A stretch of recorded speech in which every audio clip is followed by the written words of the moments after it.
Tonight, does anyone have the solution to the strikes paralysing the country? Well, we have just the right panel to give it a go. We are tonight in the medieval city of Winchester in Hampshire. The Prime Minister went to school just down the road from here, and they've had a Conservative MP since 2010. And after the tragic deaths in the Channel this week, we'll be talking about migration. Also, how's Brexit going for our audience? And should we still be working from home? Welcome to Question Time.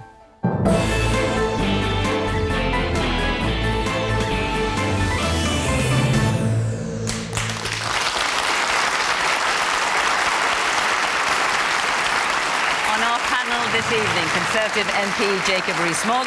His Westminster adventures began with his North Somerset election 12 years ago. A supporter of Boris Johnson and then Liz Truss, he served in both cabinets, most recently as Business Secretary. He's perhaps best known for his social conservatism and Euroscepticism and was a leading light of the Brexit campaign. Labour's national campaign coordinator is Shabana Mahmood, which means she has to lead the organisation of her party to win, they hope, the next general election. Before being elected to Parliament in 2010, the Birmingham MP was a barrister. Daisy Cooper is the deputy leader of the Liberal Democrats, who've 14 MPs in the Commons. She also doubles up as the party's spokesperson on health matters and has represented St Albans since 2019. It's been a busy time for Pat Cullen. Today, as General Secretary of the Royal College of Nursing, she led tens of thousands of nurses on a walkout, its first ever national strike in over a century. And the journalist and author Peter Hitchens has a regular column in the Mail on Sunday and writes and broadcasts for many other outlets. He's written several books, the most recent of which, A Revolution Betrayed, is highly critical of our education system and the political decisions behind it.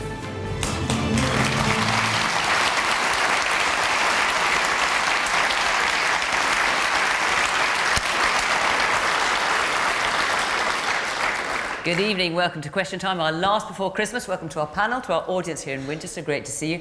And of course, welcome to you at home. Don't forget, we are on social media. You can contact us, or we can hear what you've got to say at BBC Question Time, join in the debate. And of course, remember, we are live on iPlayer at 8 o'clock if after 10 o'clock news is too late for your bedtime. Right, let's have our first question, which is from Tim Perry. Does the nurses' strike demonstrate a catastrophic failure of government management, or rather a government battling hard to get the best deal for the taxpayer? Right. Well, Pat, I'm obviously going to come to you first as the head of the RCN. You were out on the picket lines this morning. You've been all around, or much of the country today. Does it demonstrate a catastrophic failure of government, or a government battling hard to get the best deal? Well, a very good question. But the first thing I would say is that I think today has been a tragic day for this country and right across the UK. Tragic for nursing. It's tragic for patients, each and every one of you, and it's tragic for the NHS. It should never have got to this, but it has got to this because of this government. We have tried very, very hard to sit down with the government and speak with them, talk to them, and negotiate on behalf of not just the whole 520,000 nurses that we represent in the Royal College of Nursing, but the 320,000 nurses that give me the mandate that we have got for this ballot.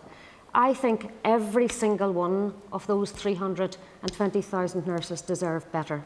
And it is a well-known fact. I have walked the breadth and depth of this country, speaking to thousands and thousands of nurses before this ballot started. And some of those nurses took me and showed me the food banks that they're using in the evenings. Some of them also took me and said to me privately, when the patients finish their dinners, we take what's left because we can't afford to eat. We have a heavy and over-reliance on international nurses, bringing in nurses from what's known as red list countries, and that's ethically and morally wrong. And so Pat, the very short answer to that is they have got this totally wrong. And Pat, what about the nurses that have not gone on strike? So they're not on. So they don't agree with you, I assume. They're not on strike here in Hampshire. It's only a quarter of hospital trusts in England that are going on strike. Well, only a quarter of the trusts that we have brought out today on strike. That's the first day of the strike. But there's 126 organisations in England who have voted for strike action and have met those thresholds the very, very heavy and testing thresholds that we have to meet, that this government set for our nurses to have to meet. They have to ballot and meet 50%, and then there's other thresholds that we have to meet after that. So we started today with 46 organisations. And why did we do that? We did that because we wanted to make sure that we managed this strike safely and effectively for every patient, the people that I'm speaking with here tonight in this room, and every other patient in England and Wales and Northern Ireland. Okay, well, as time moves on, we unfortunately, if this government doesn't speak to us and doesn't get into a room, I'm afraid that this will escalate. Jacob. Thank you. Well, I agree with Pat that it's a tragedy that nurses have gone on strike, and particularly after COVID, and the huge esteem in which nurses are held and the sacrifice that they make to look after people. What has the government offered? It's offered a minimum of £1,400 pay increase, as recommended by the Pay Review Board. The average pay for a nurse, and these figures are from the Times, is £27,055 starting salary and £40,588 after 5 years. So that gives you an idea of what nurses are earning currently. So the pay increase is not huge and is below inflation, but it was what was recommended by an independent pay board. So when you've got the chair of the Health Select Committee saying the independent pay review body should look again, should reconsider it, and you've also got the former Tory chair saying that 90% is too high, which is what you're asking for, Pat, but that the government offer is too low. Well, the issue there is that pay review boards sit every year, so that in sometimes when inflation is taking off sharply and the board has reported early, you are behind, the following year you will be ahead as inflation is trending down. And this actually is quite important economically, because you don't want pay rises to come through at the peak of an inflation, because they then add to the inflationary pressure. And it is fundamentally important that we deal with the inflationary pressure. Anyone who remembers the 1970s will remember how dangerous it is if inflation gets out of control. So do you think the chair of the Health Select Committee, of course as a fellow Conservative, is wrong that the independent pay review body should reconsider? He's also the local MP for Winchester, where we are today. I think the pay review body will review this anyway, because that's what pay review bodies do. And why were the pay review bodies set up? Well, they were set up because in the 1980s there were a series of disagreements over pay between various parts of the National Health Service and the then government, and it was agreed that it was better to do it independently rather than one side saying we won't pay and the other side saying we will go on strike. That's why independent pay review bodies are such a sensible way of trying to do it in a way that is fair to everybody. And of course, they will follow the financial data year by year. Yes, the man in the glasses then. You're talking about the independent pay bodies like they're gospel, but you don't always follow them. And with junior doctors, you haven't followed them the whole time you've been in power. So are they absolute gospel that we have to basically follow as law, or are you picking and choosing when? No, the pay review bodies are a very important part of the process. And pay review results are usually implemented. They're sometimes not implemented at exactly the time that is suggested, so there's sometimes a timing issue. All right, I'm going to get around a few hands before I come around to the rest of the panel. Yes, the man there on the end. Yes, good evening, everyone. I think, you know, over the years we've got used to different parts of business or organisations going on strike.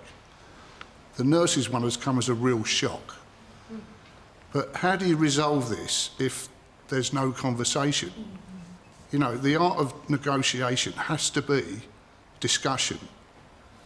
OK, Jake, I'll come back to you because I want to get around the rest of the panel as well. Yes, the woman at the back. You go on about it's just about wages and how much nurses get paid. It's about the lack of staff. I've turned up for shifts and we've had no staff. So I've done bank shifts and we've had no nurses. So can I just check, you're a nurse, are you? I'm a healthcare. Right. So I work in main theatre, and every now and then I decide to go off and do a bank shift on the wards. And I've turned up for shifts and there's been no nurses to take over from the night staff. We're bringing in a lot of overseas nurses and they do an absolutely fantastic job, but we need to be training our own people. Okay. We need to be bringing people in and training our own people, which is something we stopped doing years ago. Shabana. Well, to go back to Tim's original question, I think the nurses' strike is not just a failure of government management. I actually think it's a complete abdication of responsibility by this government, because it is incumbent on the government, if the nurses are going to go on a strike, which they have never done before in their history, right? This is a history-making event. It's on the government to do everything possible to stop that from going ahead. And all they had to do to stop today's strike from going ahead, and Pat and her members have been making this very clear throughout the day, is they just had to open the door and talk about pay.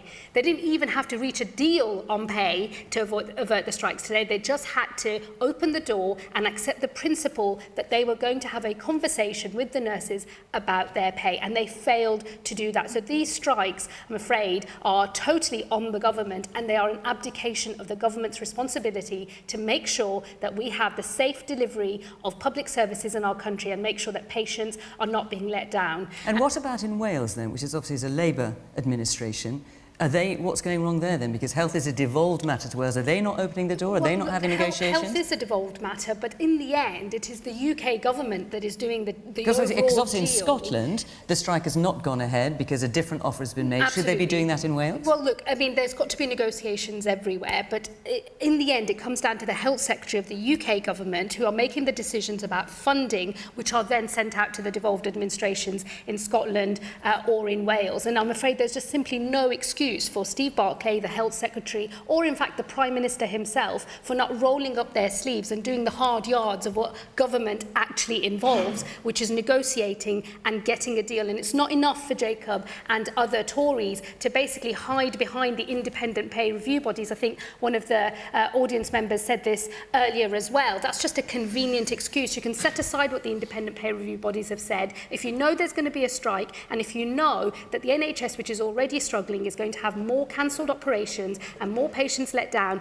if you're the government, it's your job to sort that out. Peter. Well, I'm very sorry, but I just don't think that nurses should strike.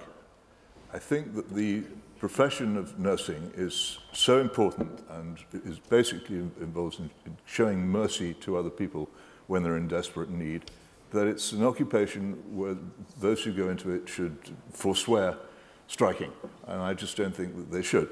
That doesn't mean that I don't have any sympathy for the case of the nurses, and it also doesn't mean that I think that the government has handled it well. It is extraordinary, the position we're in. Because of the inflation which we now face, the entire country has undergone a compulsory pay cut. And what we now see is people trying to get back some of what they've lost in that compulsory pay cut. And Jacob Rees-Mogg talks about the danger of inflation, but he was part of an entire political consensus which you could not criticize at the time because I tried, which almost completely guaranteed very severe inflation in this country by its huge, violent, and in my view, totally disproportionate overreaction to COVID, for which we continue to pay.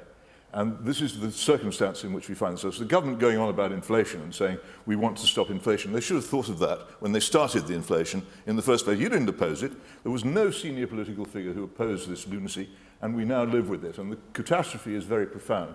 And then the other thing which you have to understand here is that the whole industrial position has changed since the 1970s and 1980s. I was an industrial reporter at that time on national newspapers, and I remember it very well. In fact, the Tory party seems to believe that Margaret Thatcher was tremendously tough and so they should be like her. In fact, the first thing that Margaret Thatcher did when she came into office pretty much was to pay the public sector quite large increases to avoid another winter of discontent. She didn't walk into these problems, and I don't see why they should. Also, it's simply not economically true now that if you grant public sector workers pay increases, that the private sector will pile in. A large part of the private sector simply is no longer unionized in the way that it was back in the 1970s and 1980s, and it won't happen. I don't know why they've walled themselves into this ridiculous position. It's perfectly possible to make intelligent concessions, but in the end, because of the inflation which they've caused through burning down the house to get rid of a wasp's nest, we are all, everybody in this country, going to take a pay cut. Let's hear from our audience, then I'll come to you, Daisy. Yes, the woman here in the front. I was just going to say, so I work for a healthcare agency, and I know that the charge rate of what they charge for a healthcare assistant is roughly about £25 an hour, but the healthcare assistant only actually gets paid £11 an hour. So that margin is a huge margin. In a previous job that I've done in recruitment, we would have people sending in temporary workers. We'd have a margin with them, but it would only be about £2. That wasn't in healthcare. I don't know why there is such a big margin in healthcare, and instead of trying to find money to put towards to give the nurses the pay rise, why we can't use that money that I don't really know where it's going to give the people the pay rise that they want. To give them more money. It's the woman here in the front. I understand that pay is a big issue, but I think we're also looking at the fact of the conditions, and we brought it up already, that we don't have enough doctors and nurses. Would the government consider all the emergency services can have their education for free, which would encourage more people, as do 22 other countries, Sri Lanka, Germany? What, you mean they're training for free? Yeah, right. Because they're stuck with a student loan as well. Okay, and the man behind you had a question, yes. Yes, I think this question for Labour. You know, this is an opportunity. Why in Wales, which you are a devolved government, in Scotland, you know, they negotiated with the nurses. You could have led by example by actually negotiating and giving nurses what they wanted in Wales. You failed, you know, you're sort of blaming the Conservatives, but I'm afraid in Wales you haven't done what you should have done. I mean, that is the point I made to you. Do you want a very brief answer? Well, I mean, look, in the end, it's the UK government that decides what the funding envelopes are for all of the devolved Scotland has managed to avoid a strike. Yes, and there could you not be doing the same in Wales? There have to be negotiations. I'm not going to second-guess what conversations have been taking place in Wales. What I'm saying is, in order to avert the national strike that we're seeing, it's on the government. The Prime Minister should have rolled his sleeves up and he should have got a deal with the nurses. Daisy. Is it a catastrophic failure of government? Yes, it absolutely is. And it's a tragedy for both nurses and patients. But what's more, I think the government's tactics have been incredibly underhand. The government has used really dodgy figures, misleading figures, to claim that it can't give a pay rise to workers. Like what? Well, they claimed it was going to cost £28 billion, and the Institute for Fiscal Studies called that a dodgy number, because actually it's more like half of that, right? So they're using overinflated numbers to try and make their point. I think that's a really underhand tactic by the government. The government has also refused to negotiate on pay, which I think is incredibly underhand, and the government continues to argue that it can't interfere in the so-called independent pay review body. Now, aside from the fact that it isn't really independent because it has its hands tied, it's given the envelope by the government, aside from that point, the government simultaneously claims it can't interfere in this so-called independent process, whilst at the same time it did interfere in that process when it came to the train strikes, and the train bosses and the train workers actually agreed a deal that could have seen off the strikes on the trains this Christmas, but the government intervened and blocked that deal. So the underhand tactics from this government, I think, are utterly disgraceful, and it's the public who are going to suffer. Let me come back to some of the points made in the panel. So, Pat, what's your response to what Peter had to say? The nurses just shouldn't go on strike. You're in the business of saving lives. You need to be there to do it. Yeah, I thought that was an incredibly interesting comment. And I would ask a couple of things of Peter. Could Peter live in central London on £27,000 and travel to his work every day, costing possibly around £500 a month to get to and from their work? Could Peter live and keep his family in London on £27,000? Could he pay his utility bills, pay his childminding, and make sure that he keeps his head above water and pay his rent? I would suggest he couldn't. So why is it good enough for a 90% female profession? And in fact, Peter, I found that quite a macho response tonight to my profession and quite an insult. Well, you can do that if you like, but you're making a huge logical jump. You're saying that because I don't think nurses should strike, that I don't think nurses should be well paid, which is not what I've said. In fact, it's nothing to do with what I've said. I said they should not strike. I don't think the police should strike either. Because so should they just put up and keep quiet? It's my turn.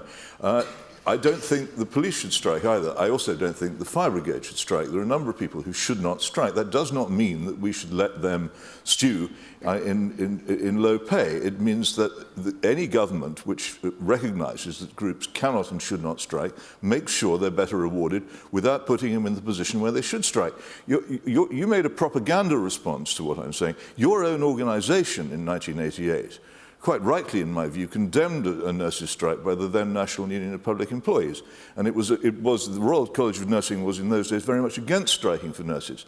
And I have known nurses, I won't go to huge details, I've known nurses who I can't imagine would ever have even considered going on strike. They would have thought it totally improper as part of their lives. And I think quite a few of your own members have been hesitant about taking part in the strike and about voting for it, as you well know, which is why you held your ballot by organisation rather than nationally. I don't think it's unreasonable for people to say, especially since your own organisation used to say it, that nurses shouldn't strike. And it's not the same thing as saying nurses shouldn't be well paid. I'm saying that governments should understand, as they have for many years with the police, that you can't actually expect certain people to be able to strike, therefore they must be better rewarded. That's the sort of settlement that an intelligent government should be making, and also which an intelligent trade union should be seeking. So, Jacob, obviously, you're not here. Don't tell me I don't care about how much nurses are paid, or accuse me of being macho. This is a perfectly sensible political and moral point, which you should listen to. Jacob, you're not here as a member of the government, obviously, but you're a member of the Conservative Party. We've heard 2 points. One, about how the government needs to get in a room and have a conversation, otherwise how can it be resolved? And Peter's suggesting that the government's effectively painted itself into a corner. Well, the government has to live with the financial reality that there is. I accept Peter's point that some mistakes were made during lockdown that led to inflation. There was a second round of quantitative easing of about £150 billion, which boosted the money supply in 2020, which had a strong effect on inflation, and that is why interest rates are rising. But the government has a responsibility not to make that worse. That the peer review bodies are... But the government, some might argue the government also has a responsibility to keep the show on the road and stop people going out striking. Absolutely. But we've had this discussion on employment within the health service. I've got the figures that there are 9,300 more nurses. Now, I think that doesn't tell you that it's all marvellous. It tells you actually that there's much more that needs to be done with reform of the National Health Service. We are constantly giving it more money. There are now 1.2 million full-time equivalent staff working within the National Health Service. But there are huge vacancies in the NHS, as you know. I absolutely accept that. So why are the structures working in the way the lady that said there about how so much is going to agencies and not feeding through to the people who are actually working? What are the structural changes that are needed? I was actually very impressed by Wes Streeting, which are not words you might expect me to say. Well, do tell. Absolutely. Of a Labour Member of Parliament, senior Labour frontbench figure, saying that there is a problem with 5 million GP appointments being missed a month. And what does he get? He gets attacked by the BMA for running down hard-working GPs. No, he's pointing out that there is a problem. And these need detailed reforms of the NHS that already receives a lot of money, already employs a very large number of people. Just throwing more money at the problem is not going to make it go away. All right. What Wes was actually saying was that we should be investing in more doctors and nurses in our National Health Service. We would abolish the non-dom tax status in order to pay for that. But alongside more money, we want better standards for patients, and we want to make sure that people can get the appointments they need. 3,800 more doctors last year, 9,300 more nurses. And we have all of these vacancies, Jacob. But there are tens of thousands of vacancies, Jacob. You know, it's quite a selective use of figures, if you don't mind me saying. Okay, all right. I think we can all agree there's a huge number of vacancies in the NHS. But there's a huge number of people working there, so we clearly haven't got people in the right posts. Okay, all right. We have 50,000 vacant nursing posts in England alone, Jacob. Right. Now, come on. How do you run a service with those vacancies? Well, we are employing more every year. All right. Well, they're certainly not. We're not retaining them in the system. That's the problem. And why are we not retaining them? Because we're not paying them a decent wage. Okay. All right. This is a net figure, not a gross figure. All right. I am going to move on. There are a lot of questions that you wanted asked this evening. I'm going to try and get through them. Before I do, I just want to say this is our last programme of the year. We're back on Thursday, January the 12th, and we will be in Birmingham. And the week after that, we are in Hoddesdon in Hertfordshire. So if you head to our website, if we're coming near you, do come and be on the programme. We would love to see you. So that's Birmingham and Hoddesdon in Hertfordshire. Right, let's take our next question now, which is from Eliza Lazinski. Nearly 45,000 migrants crossing the Channel this year. Should there be a safe and legal route to claim asylum here before you have entered Britain? So the situation at the moment is that unless you come through a number of resettlement schemes, particular routes, Ukraine, Hong Kong, Afghanistan, for example, there are a number of them, you have to enter illegally and then claim asylum here, which is the point you're making, Eliza. Jacob. Well, you've just made the point that there are safe routes to come here. So we have said that... But obviously only from a limited number of countries. Absolutely, but that's perfectly reasonable because they are countries that are most at risk. So we had a scheme for Syria, we have a scheme for Ukraine, we have a scheme for Afghanistan, and we have a scheme for Hong Kong. The UK cannot take everybody who wants to come here. That is simply not practical. And if you come here illegally, you ought to be sent back, particularly if you've come from a safe place. That the French, the Germans and the Swedish return almost every Albanian without fail to Albania because Albania is a safe place to be. We return about half of them. And this is a terrible mistake because we saw a tragedy in the Channel yesterday. And this is people who illegally traffic people, making vast profits, risking people's lives.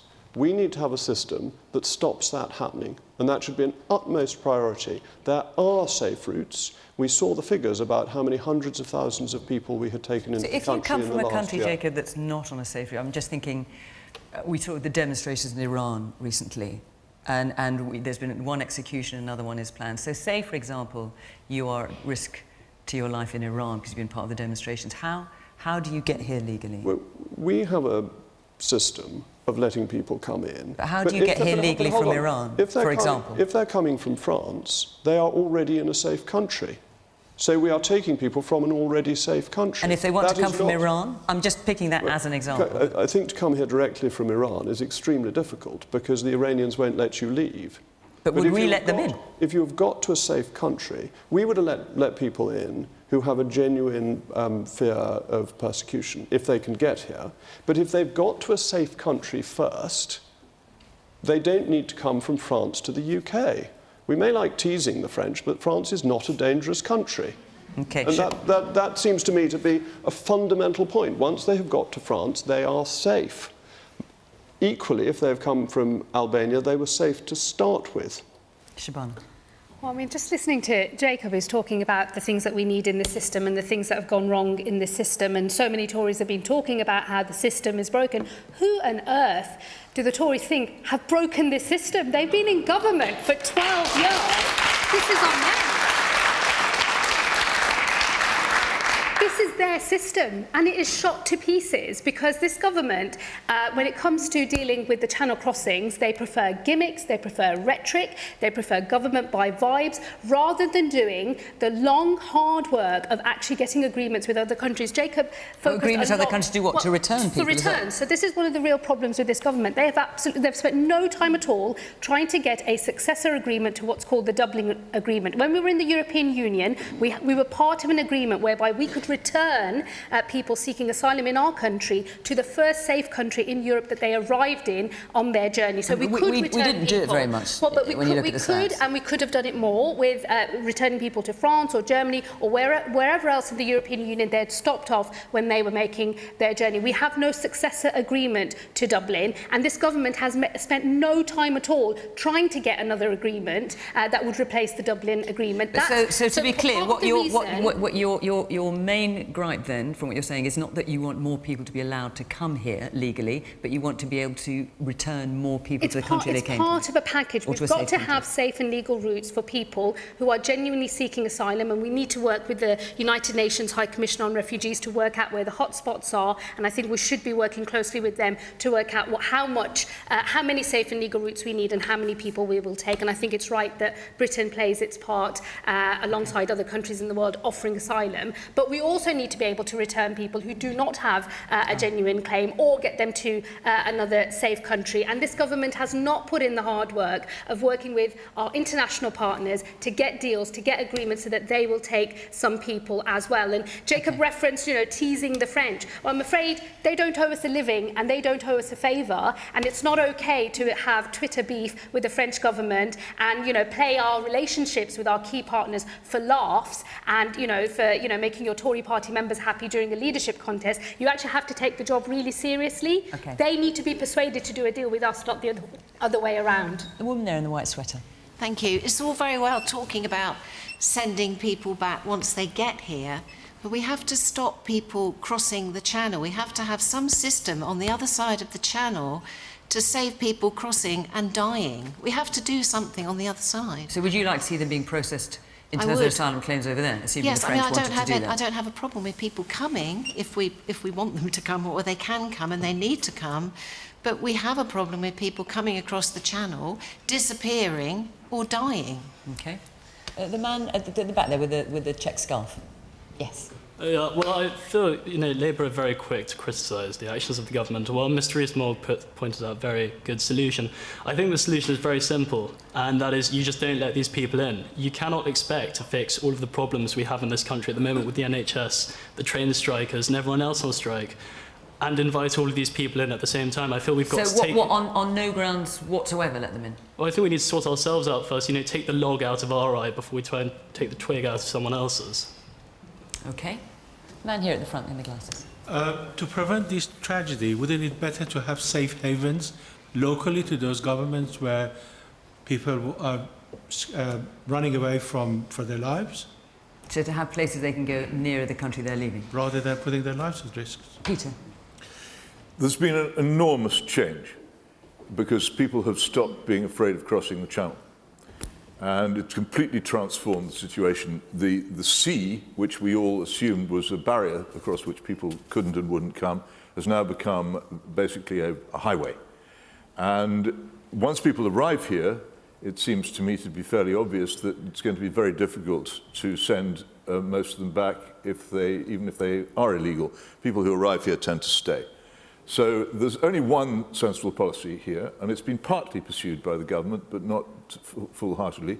And a lot of people find it objectionable because it's expensive, and it involves taking France very seriously. I do take France very seriously. I think it's often a better governed country than we are and looks after its own interests better. We are going to have to get the French to stop people putting to sea in the channel in the first place. They cannot, obviously, it's impossible with their coastline to stop it entirely.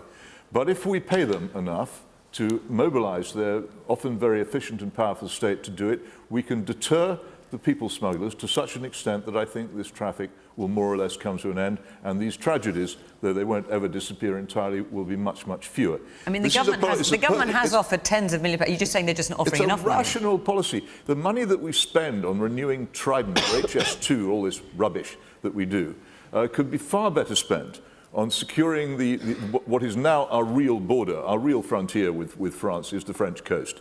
And the only people who are going to secure that are the French. And I am amazed that our political class have not taken this more seriously. It is, by the way, hilarious to listen to Labour criticising the Tories about immigration policy.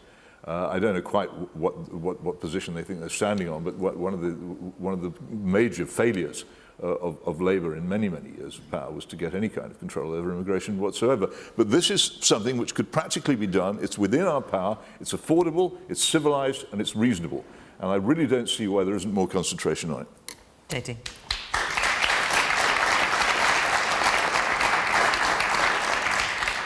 We have a very proud history in this country of taking in people who are fleeing war and persecution, and it is a scar on our country, and it is heartbreaking that people are dying in the Channel. It should not be happening, and we need to stop it from happening before more people lose their lives. Now, some suggestions have been made that we should be working more closely with France. The Conservative government have announced 5 deals with France in the last 2 years, and none of them have worked. There is an answer, there is a glaring answer staring this government in the face, and it is to reopen the safe and legal routes that the government has shut down. We have because the government has closed these safe and legal routes down, there are now lots of vulnerable people who are now desperate to get to this country, and they are paying criminal gangs and traffickers. They are fueling the very gangs and traffickers. So just explain to us how that would work then, Daisy, when you talk about safe and legal routes. What do you mean? Well, it's happened before. People from wherever they are leaving, they can go to a refugee camp. We work with the UN Refugee Agency, and they support people who might have a legitimate claim to apply to come here. They're then given a humanitarian visa that allows them to get onto a plane, come to this country, and complete their application. At the moment, that is not allowed, and that is why people are desperate. So these vulnerable people who are fleeing war and persecution are then paying these criminal gangs and traffickers, fueling their industry. So the government's own policy means that we are fueling the very gangs that we want to be breaking up. And as a result, at the same time, there is also... Wait a minute. There is a huge... Wait a minute. These people are in France. What are they fleeing from in France? Well, there are some people... Now, what are they fleeing from? I want to know. I'll tell you, Peter. If I can answer the question, I shall tell you. There are people who have been trafficked. People are being trafficked, and if they are in France, their end destination is often not their own choosing. If you are being kept by a criminal gang, you have no choice about your end destination. And the fact is that the criminal gangs have said to BBC reporters that this British government are lining their pockets because they know that if they can traffic people into this country, they get an easy deal because the government hasn't introduced the employment rights enforcement needed to go after those awful employers who exploit migrants and employ human traffickers. So the government has not dealt with the supply issue, it hasn't dealt with the demand issue, and as a result, the government's own policies are fueling this issue. It is on their hands. OK. Man there in the dark sweater, yes. We're talking a lot about the future and what we want to see in the future, which I think is really important, and safe and legal routes are going to be an incredibly important part of that. But I really worry about what's happening right now, and people have died this week, and hundreds and thousands of people have tried to cross the Channel this year alone, and some of the policies that I think have been announced this week around stopping illegal immigrants from opening bank accounts and housing people potentially in disused army barracks going forward. It just doesn't feel like the caring and compassionate response I would want from the country I live in at the moment. OK. The woman there in the red top, yes. No one crossing the Channel wants to cross the Channel. They're absolutely terrified, and it's a last resort. So there's no way anyone's doing that through choice. They're doing that because they have to. So why are we, first of all, enabling this, but also why are we not supporting these humanitarian visas? And then once people are coming here, as we said, there's 50,000 vacancies in the NHS. The hospitality sector's crying out for workers. Why are we not enabling people to work when they come and their claims are being processed, but also encouraging people to come to be able to work? We need the people to be here. OK. The man behind you. I've spoken to someone who's in the border forces, and he tells me that the prime reason why these people cross the Channel is because they know they're not welcome in France, Germany and other European countries, and they think we're a more compassionate country. And I think that is the prime reason why they are crossing the Channel and continue to do so. And apparently it's costing some £5 million a day to put these people into temporary accommodation. Well, there's £5 million which perhaps could go towards the nurses' pay rise. OK. Well, listen, Pat, let me remind you of the question. Nearly 45,000 migrants crossing the Channel this year. Should there be a safe and legal route to claim asylum here before you enter Britain? Look, the first thing I would like to say about this is that every time we talk about them and those that are crossing the Channel, they're all a human being. And I would like to see us making sure that we inject as much compassion and human kindness, and I think that's what this country is about, into those conversations. And tonight, the great nurses that I represent are looking after those mothers and babies that have come across in those dinghies that are trying to hold on to their lives in our hospitals. The second thing I would say, and the lady just mentioned it, there are many skills and expertise amongst those people that are coming into our country. And more recently, His Royal Highness the King has met with my Royal College and other Royal Colleges to have that very conversation with us, to say, what can we do when those wonderful people enter into our country, that we can engage with them and utilise their skills and expertise and integrate them into the country and make the best use of it, particularly within our health service, where we have 50,000 vacant nursing posts. And he went out and met with those individuals himself. And amongst them, he talked to doctors, he talked to nurses, he talked to physiotherapists and psychologists and many others. And he was coming to us and saying, let's work and make sure that we can make the best use of their skills and expertise, because this country needs them. OK, I'm going to take another question. Graham Croft. When I'm waiting in a 40-minute Spanish passport queue on my holiday, which Brexit benefit should I console myself with to make my queuing worthwhile? Peter. Well, I don't know. I took no part in the campaign for the referendum to leave the European Union for a number of reasons. I believed at the time that we should stay in the European single market. I remain baffled that this option wasn't taken and that it's not more discussed. It's interesting to see now that the Labour Party is so scared of the subject that Keir Starmer says he isn't interested in going back to the single market. I'm apparently more left-wing than Keir Starmer, which is an interesting position for me to be in. I am puzzled at the lack of discussion of these matters. The whole thing seems to me to have been from the start a mess of what was, as far as I was concerned, a rather noble campaign to restore this country's independence and particularly to protect vital characteristics of it, such as its very unique and rather good legal system, turned into some kind of weird campaign to turn Britain into Singapore-on-Thames, which isn't, to me, a particularly attractive prospect anyway.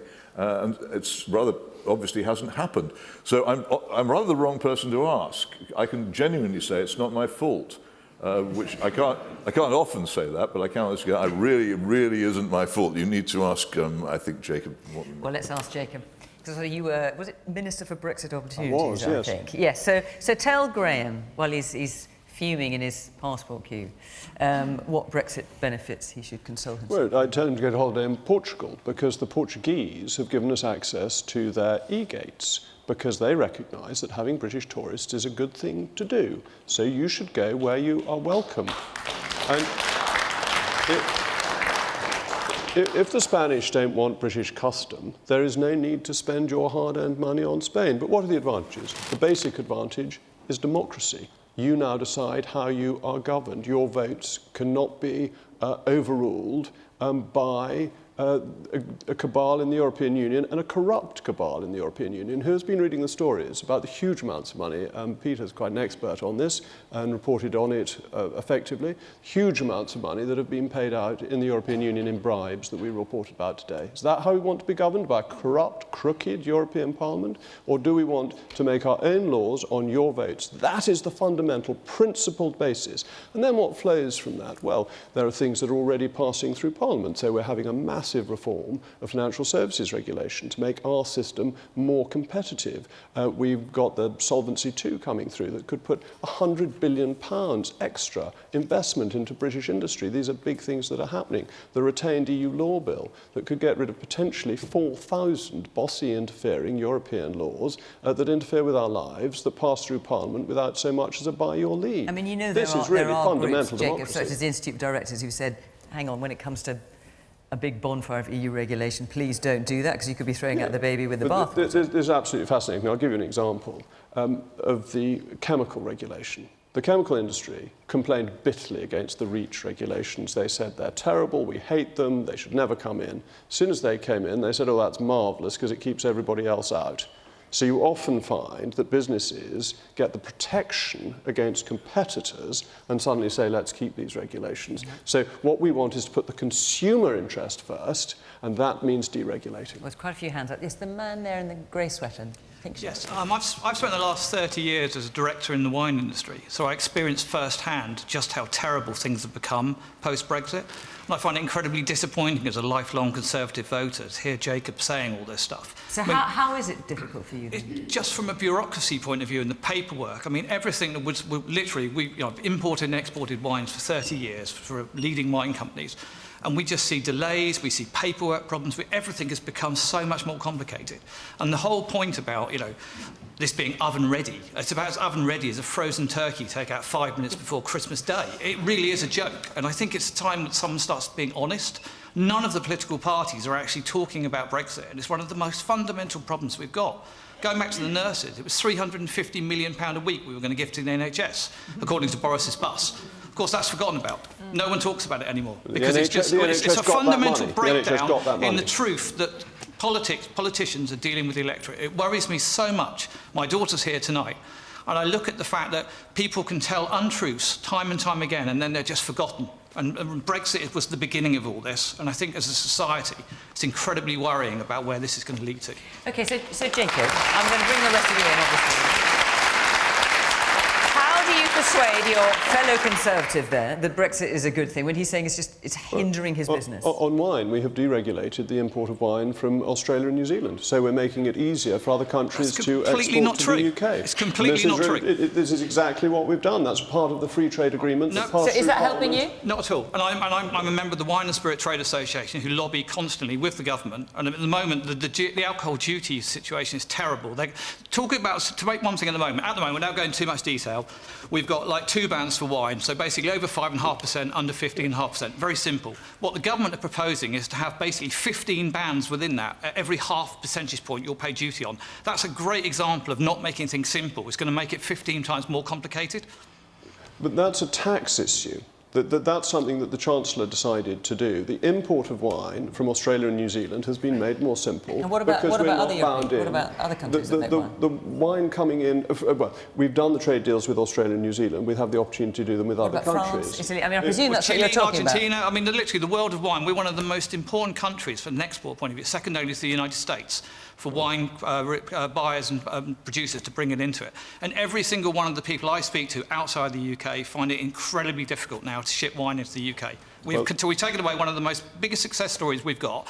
And Brexit, if it's all about making it simple...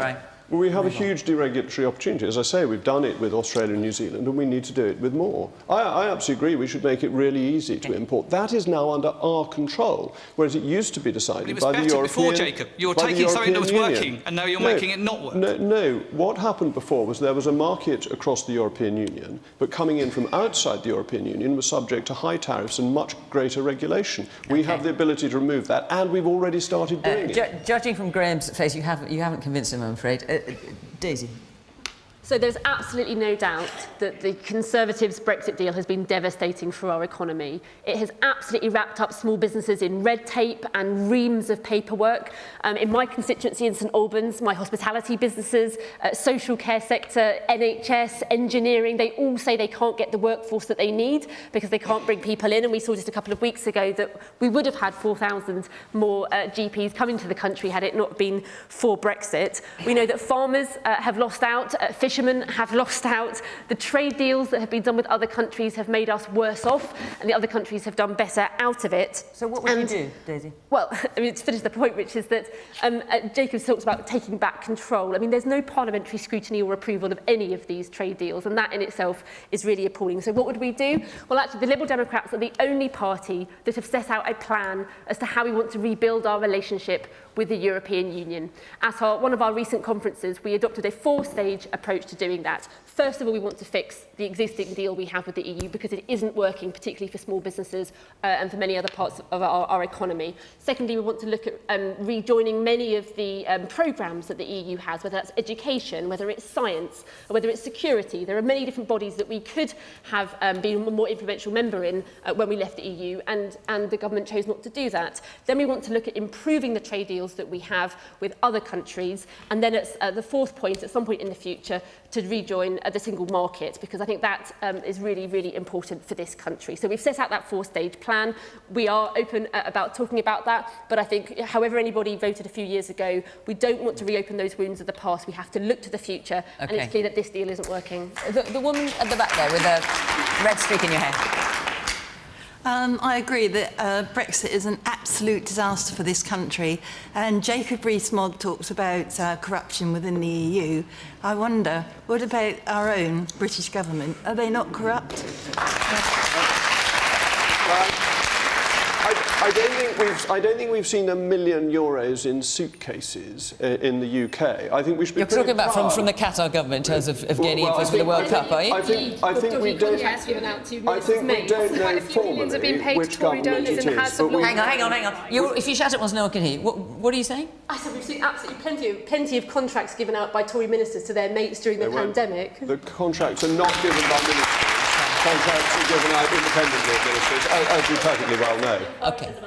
Woman in the orange sweater there, with the glasses. Hi, yes, I'd just like to ask, what's wrong with backing British producers? And what's wrong with drinking British wine and eating British food? Isn't that a far better way to go, rather than everybody moaning about Brexit all the time? I drink lots of English sparkling wine now, and it's far better quality. OK.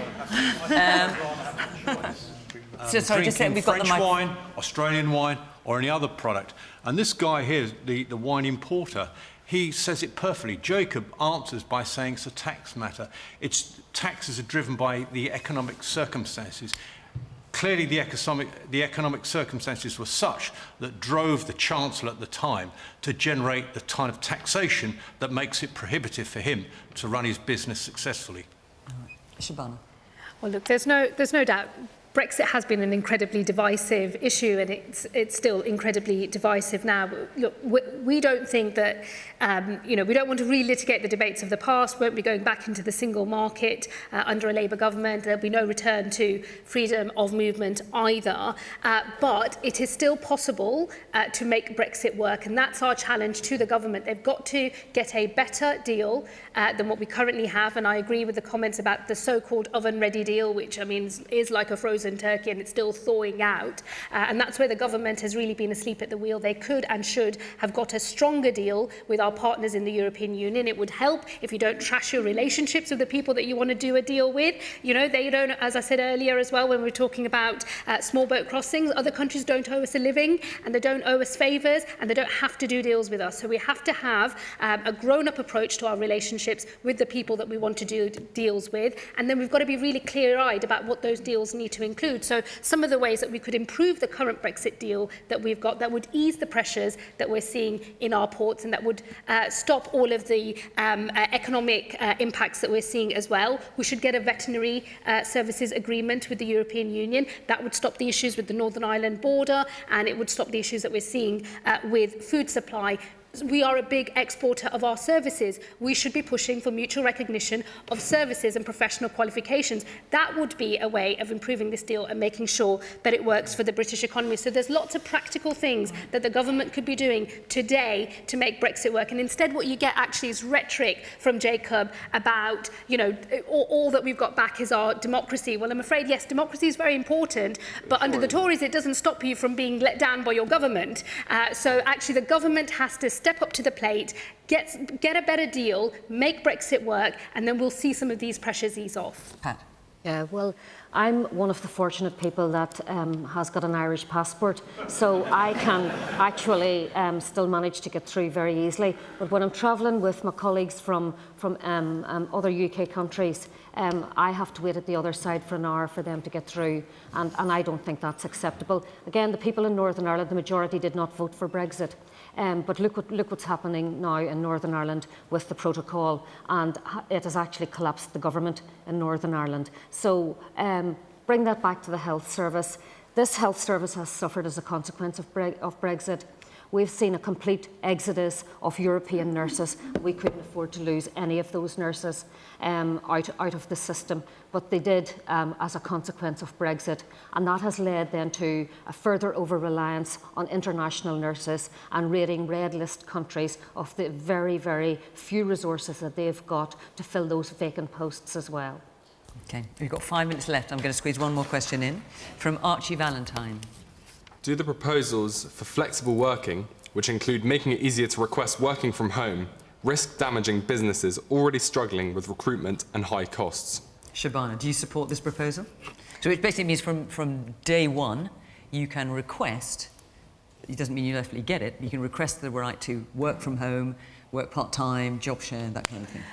I mean, I think we've got to have arrangements for employment rights in this country that keep pace with the changing nature of the labour market. So I think the right to request is fine, and it will suit some sectors. So you support the government proposal? Well, yes, I mean, we'll look at all of the details, but in principle, is it right that people are able to request flexible working? Working from home, these are incredibly important ways in which we can get, women back into work after they've taken some time off to have children, for example. Flexible arrangements are incredibly important for a whole host of workers across our economy. It will suit some sectors more than others, and not every sector will be able to accommodate the request, but in principle, I think that it's the right thing to do. Peter? I think sometimes people should work from home or may need to work from home, but in general it's not good for other people.